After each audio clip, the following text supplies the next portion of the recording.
राम राम साहब।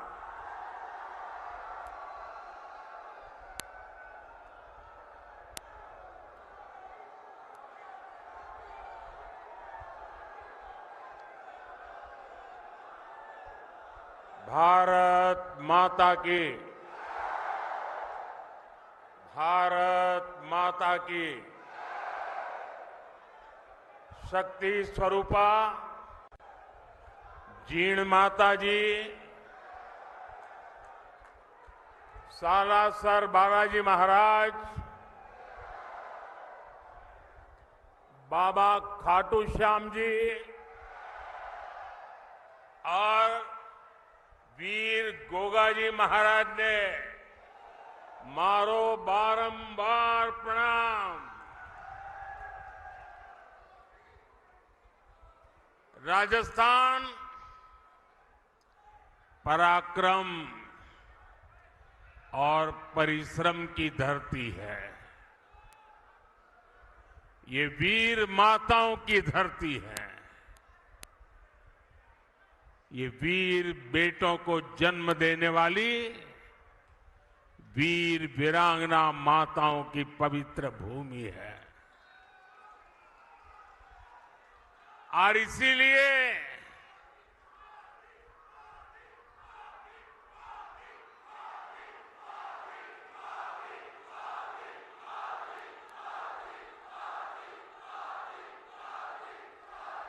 इसीलिए राजस्थान जो ठान लेता है वो पत्थर की लकीर बन जाता है।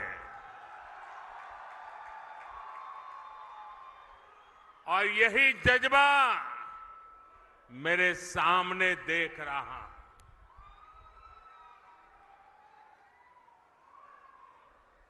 गर्मी और धूप ने भी हिम्मत की परीक्षा लेना शुरू कर दिया है। लेकिन आज देखिए, परमात्मा की कृपा, मौसम जरा ठीक लग रहा है। और जब कुदरत साथ देती है ना, तो इशारा भी करती है कि हवा का रुख किस तरफ है।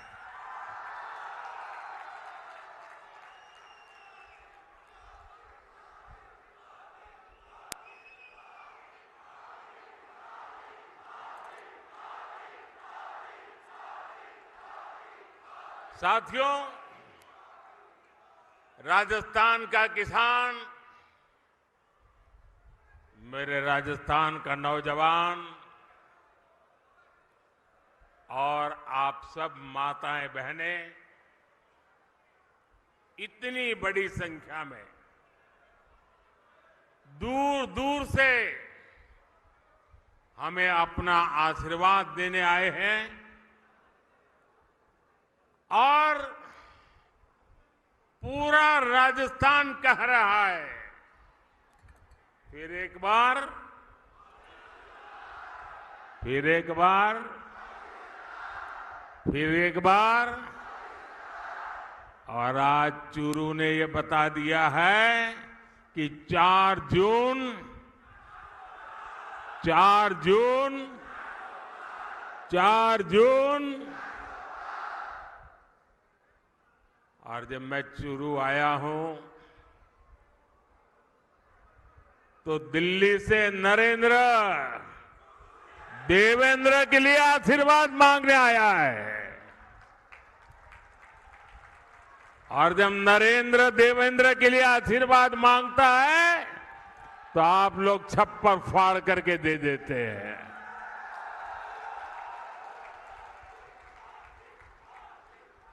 साथियों, बैठिए देवेंद्र जी। आज पूरा देश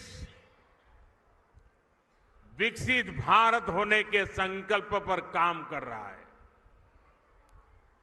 और इसमें राजस्थान की बहुत बड़ी भूमिका है।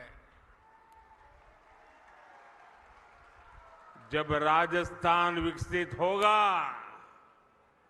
तो भारत भी विकसित होगा। बीते 10 साल में मोदी ने देश में जो काम किए हैं, उन्होंने विकसित भारत की नींव तैयार कर दी है। आज पूरी दुनिया हैरान है कि भारत इतनी तेजी से कैसे विकास कर रहा है। दुनिया को पता नहीं है कि भारत की इस मिट्टी की बात ही कुछ और है। हम जो ठान लेते हैं वो पूरा करके दिखाते हैं। पिछले 10 साल में आपने देश को बदलते देखा है। आप याद करिए, 10 साल पहले तब देश कितनी खस्ता हालत में था। कांग्रेस के बड़े बड़े घोटालों और लूट के कारण अर्थव्यवस्था चरमरा गई थी। दुनिया में भारत की साख गिरती जा रही थी। आजादी के इतने दशक बाद भी देश के लोग जीवन की छोटी छोटी जरूरतों के लिए जूझ रहे थे।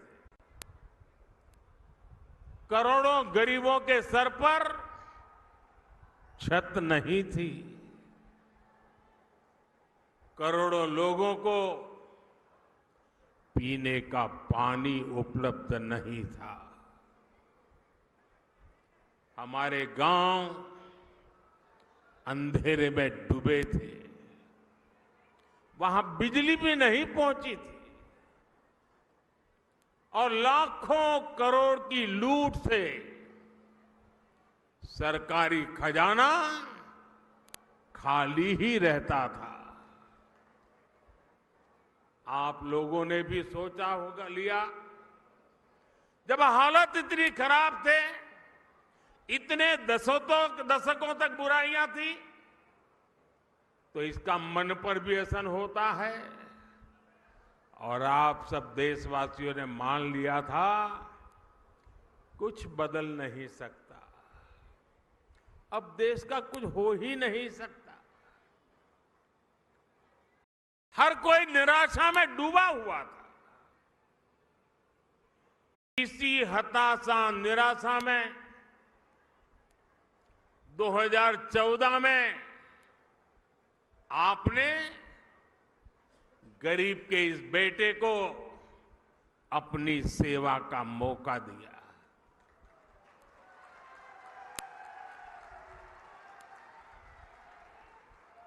हताशा निराशा ये मोदी के पास भी नहीं फटक सकती। और मैंने तय किया कि हालात बदलने ही होंगे। और मेरे लिए तो मेरा भारत मेरा परिवार है। हमने ईमानदारी से काम किया। कोरोना जैसा इतना बड़ा संकट आया, दुनिया सोचने लगी थी कि भारत तो बर्बाद हो जाएगा, दुनिया को भी बर्बाद कर देगा। लेकिन इसी संकट में हम भारतीयों ने अपने देश को दुनिया की 5वीं सबसे बड़ी अर्थव्यवस्था बना दिया।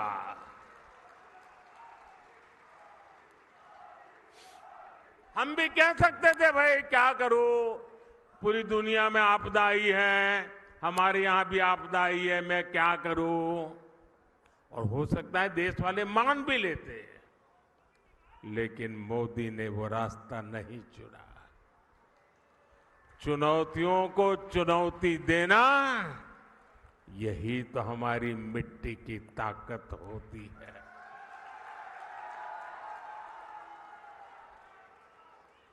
और हमारे राजस्थान में तो कहते हैं, अपनी करनी पार उतरनी। हमने परिश्रम किया और परिणाम ला करके दिखा दिया। 10 वर्षों में हमने करोड़ों गरीबों को प्रधानमंत्री आवास योजना के तहत पक्के आवास दिए, पक्के घर दिए। जिनकी 3-3, 4-4 पीढ़ी झुग्गी झोपड़ी में जिंदगी गुजारती थी, जो फुटपाथ पर जीने के लिए मजबूर थे, ऐसे करोड़ों लोगों को पक्के घर दिए। और मुझे खुशी इस बात की है कि हमने जो पक्के घर दिए ना, उसमें अधिकतर पक्के घर मेरी माताओं, बहनों, बेटियों के नाम पर है।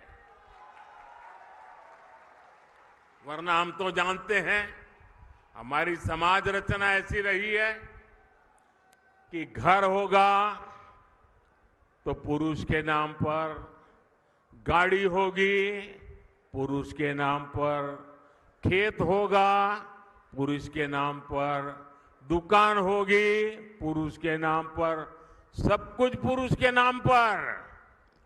मोदी ने तय कर लिया कि सरकार जो घर देगी वो मेरी महिलाओं के नाम पर होगा। आप याद करिए, पहले जब घर बनाने के नाम पर योजनाएं आती थी, तब क्या होता था? गरीब को पता भी नहीं चलता था। उसके नाम का पैसा सरकार में बैठे लोग और उनकी पार्टी के लोग खा जाते थे। लेकिन अब पैसा सीधे गरीब के खाते में जा रहा है। अब गरीब को पक्का घर भी मिल रहा है, घर में जरूरत की सुविधाएं भी मिल रही है। साथियों, आज जब हम जल जीवन मिशन योजना लेकर घर घर में पानी का कनेक्शन भी देने का लगातार प्रयास कर रहे हैं। राजस्थान में करीब 50 लाख घरों में पीने का पानी पहुंचाने का कनेक्शन दिया जा चुका है। कांग्रेस सरकार हमारी इस योजना में भी भ्रष्टाचार करने का मौका नहीं छोड़ती थी। अब उन कमियों को भी दूर किया जा रहा है। वहां पीछे सुनाई नहीं देता क्या? सुनाई दे रहा है? अच्छा, ये तो आपका उत्साह है इसलिए।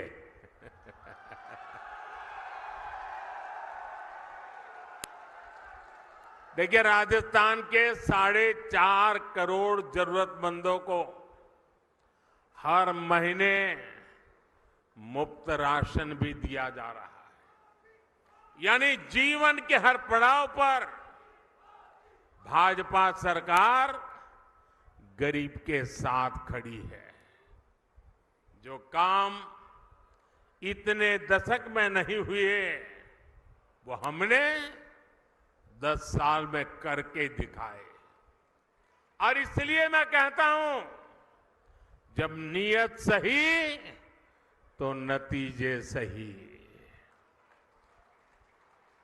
और साथियों, 10 साल में जो हुआ, लोग तो कहते हैं बहुत कुछ हुआ, पहले की सरकारों की तुलना में बहुत कुछ हुआ। आप भी कहते हैं, अरे मोदी जी तो रात दिन दौड़ते हैं, काम करते ही रहते हैं, सोते हैं कि नहीं सोते हैं, आप लोग बताते हैं, मुझे पता है। लेकिन काम कितना भी क्यों न हुआ हो, औरों की तुलना में अनेक गुना हुआ हो, लेकिन मोदी के मन की बात में आज चुरू में बता देता हूं। बता दूं?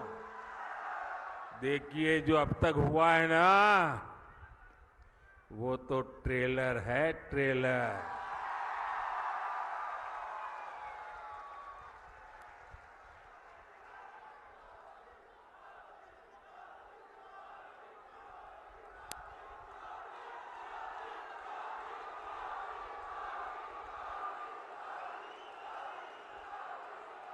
आप आजकल बड़ी बड़ी होटल में खाना खाने जाते हैं ना, तो पहले एपेटाइजर लेकर के आते हैं, थोड़ी थोड़ी 2-3-4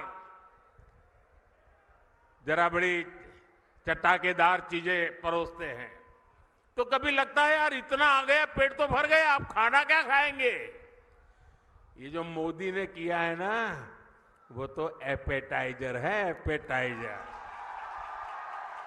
अभी तो पूरी खाने की थाली आधी बाकी है। बहुत कुछ करना है भाइयों, बहुत सारे सपने हैं। हमें देश को बहुत आगे लेके जाना है।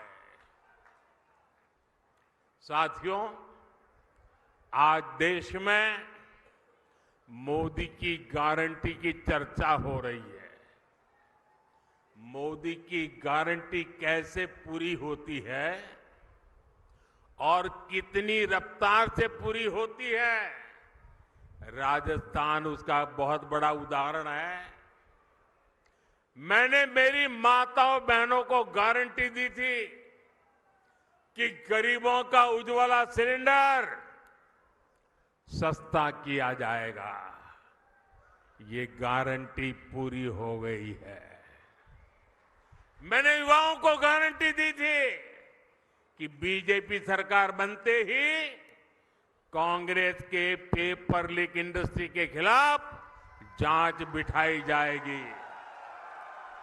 ये गारंटी भी पूरी हो गई है।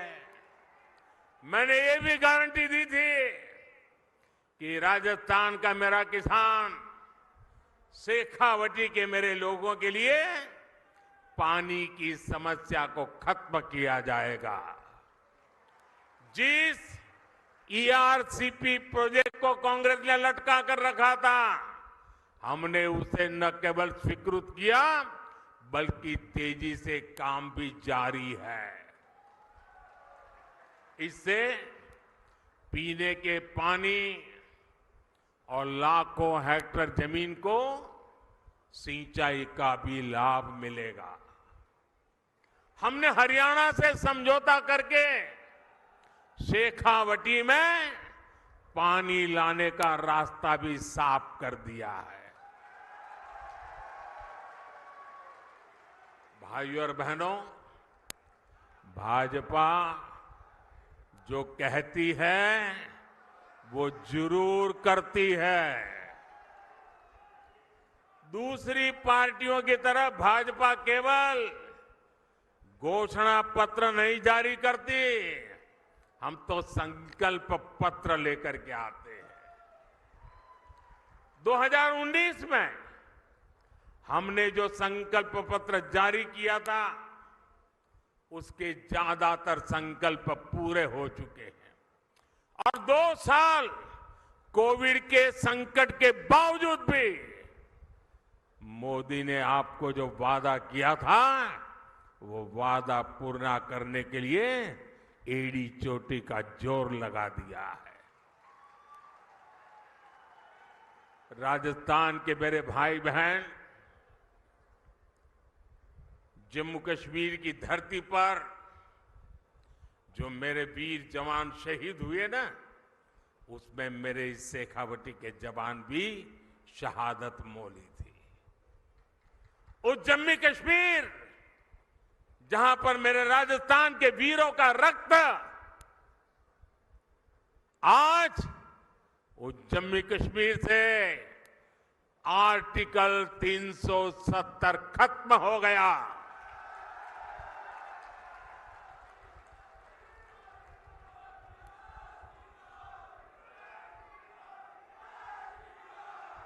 तीन तलाक पर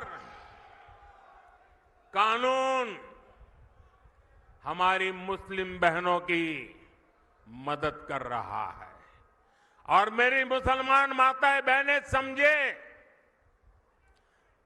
ये तीन तलाक आपके जीवन पर तो खतरा था ही था, मेरी मुस्लिम बेटियों के सर पे तलवार लटकती रहती थी। मोदी ने आपकी रक्षा तो की है, लेकिन मोदी ने हर मुस्लिम परिवार की भी रक्षा की है, क्योंकि मुस्लिम परिवार का वो पिता वो कभी सोचता था कि बेटी की शादी करके भेजा तो है, 2-3 बच्चे हो जाएंगे, उसके बाद अगर वो 3 तलाक करके वापस भेज देगा तो मैं बेटी को कैसे संभालूं। भाई को लगता था अगर 3 तलाक के कारण मेरी बहन घर वापस आ गई तो मेरा परिवार कैसे चलेगा। हर मां को लगता था कि इतने उत्साह और उमंग के साथ बेटी को शादी करके भेजा है, लेकिन 3 तलाक कह करके अगर बेटी को लौटा दिया तो मेरी बेटी की जिंदगी का क्या होगा। यानी पूरा परिवार 3 तलाक के नाम पर लटकती तलवार के नीचे मुसीबत में जिंदगी गुजारता था। मोदी ने सिर्फ मुस्लिम बहनों को नहीं, सभी मुस्लिम परिवारों की जिंदगी को बचाया है।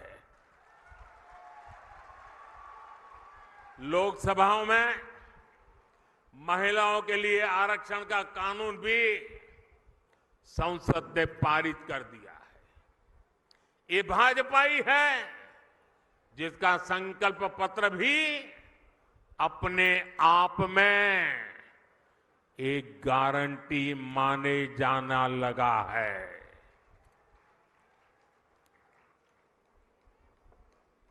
साथियों, आज जब मैं चुरू आया हूं तो कुछ पुरानी यादें भी ताजा हो रही है। इससे पहले मैं जब 26 फरवरी 2019 में चुरू आया था तो उसी समय देश ने बालाकोट में एयर स्ट्राइक की थी। हमने आतंकियों को सबक सिखाया था और तब मैंने जो शब्द कहे थे, चूरू की धरती पर जिन शब्दों को मैंने दोहराया था,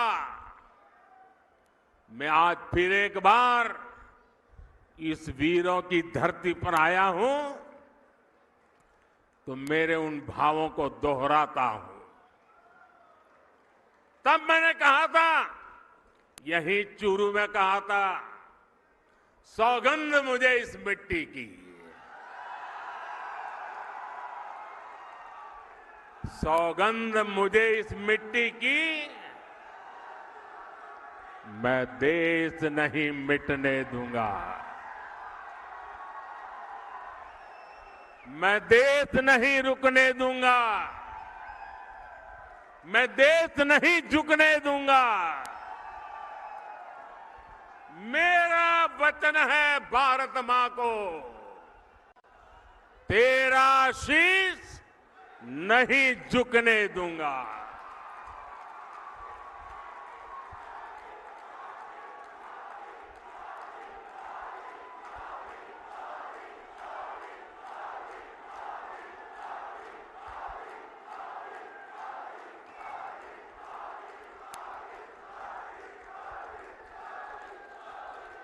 लेकिन साथियों, आपको याद होगा हमारी सेना ने जब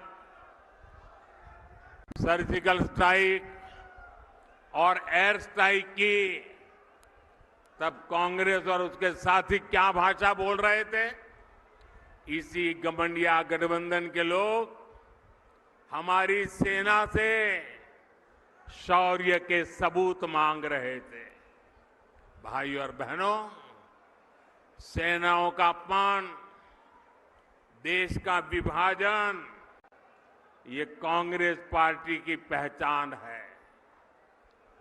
जब तक इंडी अलायंस के लोग सत्ता में रहे, इन्होंने हमारे जवानों के हाथ बांध कर रखे। दुश्मन हमला करके चला जाता था, ये जवानों को जवाब देने की इजाजत नहीं देते थे। हमारे जवान 1 रैंक 1 पेंशन की मांग करते थे, कांग्रेस ने इसे भी पूरा नहीं होने दिया। हमारी सरकार बनी तो हमने सैनिकों को 1 रैंक 1 पेंशन का अधिकार भी दिया और सीमा पर पलटवार करने की छूट भी, खुली छूट दे दी। आज दुश्मन को भी पता है ये मोदी है, ये नया भारत है। ये नया भारत घर में घुसकर मारता है।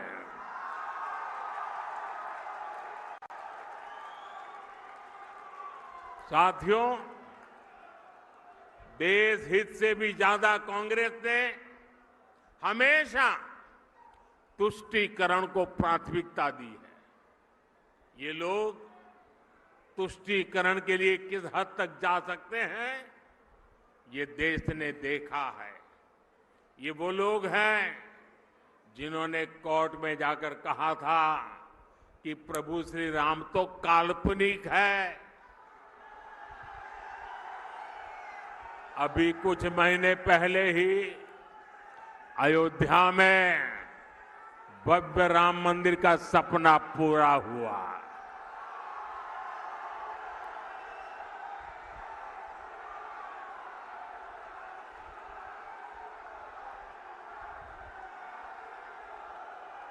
पूरा देश प्राण प्रतिष्ठा का उत्सव मना रहा था, लेकिन कांग्रेस पार्टी खुलेआम हमारी आस्था का अपमान कर रही थी। साथियों, देश ने कांग्रेस के पापों की हमेशा कीमत चुकाई है। और अभी तो एक मुझे पत्रकार बता रहे थे कि कांग्रेस पार्टी ने एक एडवाइजरी निकाली है और एडवाइजरी भी इतनी डरे डरे निकाली है। उन्होंने कांग्रेस की सभी इकाइयों को कहा है कि अयोध्या राम मंदिर की चर्चा अगर निकल पड़े तो मुंह पे ताला लगा देना, कुछ बोलना ही मत। उनको लगने लगा है कि अगर राम का नाम लिया तो पता नहीं कब राम राम हो जाए। ये हाल हो गया उनका, एडवाइजरी निकालनी पड़ रही है। भाइयों बहनों, हमारा देश, हमारी आस्था, इनका इतना घोर अपमान ये देश सह नहीं सकता है। लेकिन भाइयों बहनों, अब जब इन परिवारवादी भ्रष्टाचारियों की लूट का हिसाब हो रहा है तो ये सब एक हो गए हैं। मैं कहता हूं भ्रष्टाचार हटाओ, तो वो कहते हैं भ्रष्टाचारी बचाओ। अब मुझे बताइए, भ्रष्टाचार हटना चाहिए कि नहीं हटना चाहिए? देश को भ्रष्टाचार से मुक्त करना चाहिए कि नहीं करना चाहिए? भ्रष्टाचार ने देश को बर्बाद किया है कि नहीं किया है? भ्रष्टाचार ने नौजवानों के सपनों को चूर चूर किया है कि नहीं किया है? क्या अगर मैं भ्रष्टाचार के खिलाफ लड़ाई लड़ता हूं कि सही है कि गलत है? सही है कि गलत है? मैं भ्रष्टाचार के खिलाफ लड़ाई जारी रखूं, आपके आशीर्वाद है, पूरी ताकत से आशीर्वाद मिलेंगे। आपने देखा होगा इस समय घमंडिया गठबंधन के लोग चुनाव की रैलियां नहीं कर रहे हैं, भ्रष्टाचारियों को बचाने की रैली कर रहे हैं।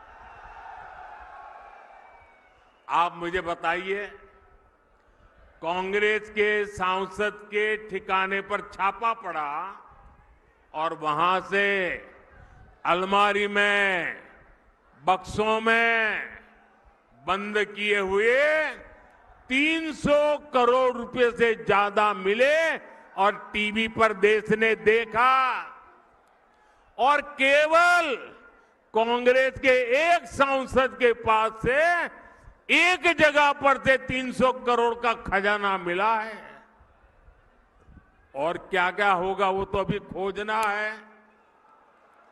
10 साल में अकेले ईडी ने भ्रष्टाचारियों से 1 लाख करोड़ रुपए से ज्यादा की संपत्ति जब्त की है।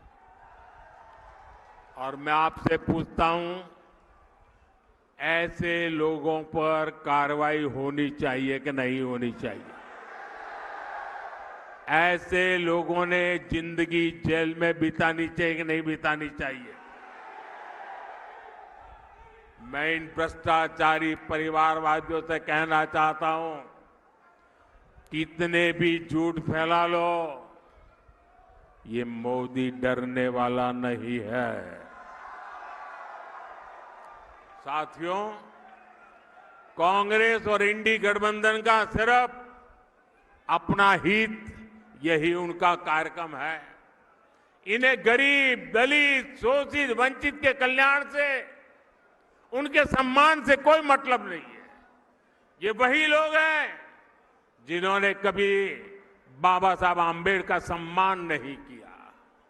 इसी कांग्रेस ने बाबा साहब को दशकों तक भारत रत्न नहीं मिलने दिया।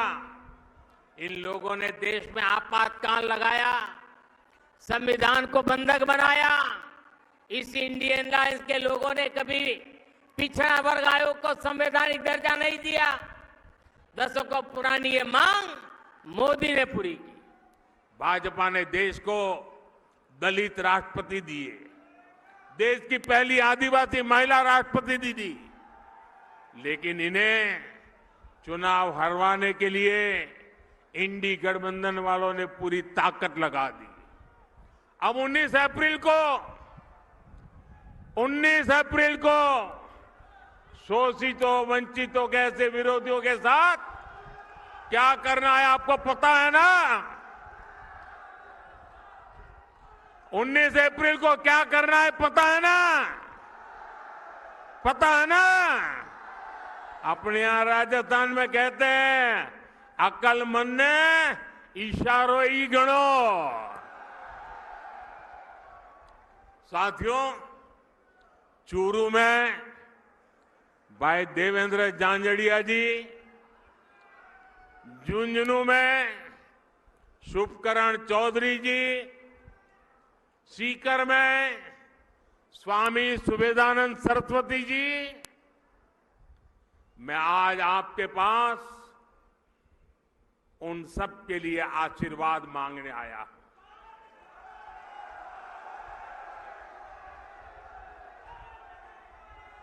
और आप में से बहुत कम लोगों को पता होगा, मैं आज बता देना चाहता हूं,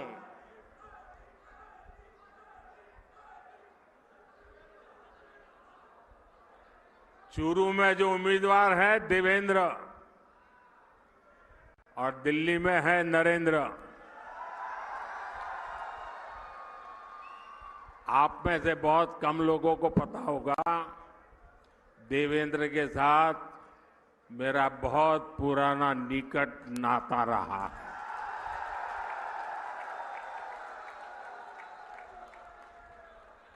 और जब मैं देवेंद्र को पहली बार मिला, जब मैंने उसकी मां की बातें सुनी, मेरे मन को छू गया कि मेरे देश की आन बान के शान के लिए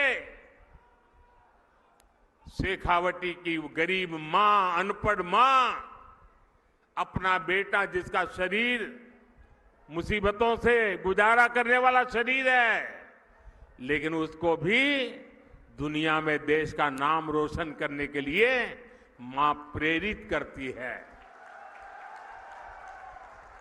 और देवेंद्र भी गरीबी की परवाह किए बिना जी जान से जुट करके भारत का सम्मान बढ़ाया है। देवेंद्र को टिकट देने के पीछे मोदी का मकसद यही था कि जो गरीब मां का बेटा होता है उसके सपने भी पूरे होने चाहिए। मोदी का देवेंद्र को टिकट देने का मकसद यही था कि मेरे देश के जो खिलाड़ी हैं, पूरे हिंदुस्तान के खेल जगत के बेटे बेटियां हैं, उनको प्रोत्साहन मिले कि आपका खेल का कार्यकाल ये देश कभी भूलने वाला नहीं है और उसका सिंबल ये हमारा देवेंद्र है। और इसलिए मैं चुरू वासियों से विशेष रूप से ऐसा गरीबी से ही लड़ा, ऐसा नहीं, दुनिया में जाकर के देश का डंका बजाया। ऐसे मेरे साथी को, चाहे वो चुरू हो, झुंझुनू हो या सीकर हो, आप भारतीय जनता पार्टी को भरपूर आशीर्वाद दीजिए। और मैं आपको विश्वास दिलाता हूं, आपके सपनों को पूरा करने के लिए मैं एड़ी चोटी का जोर लगा दूंगा जी।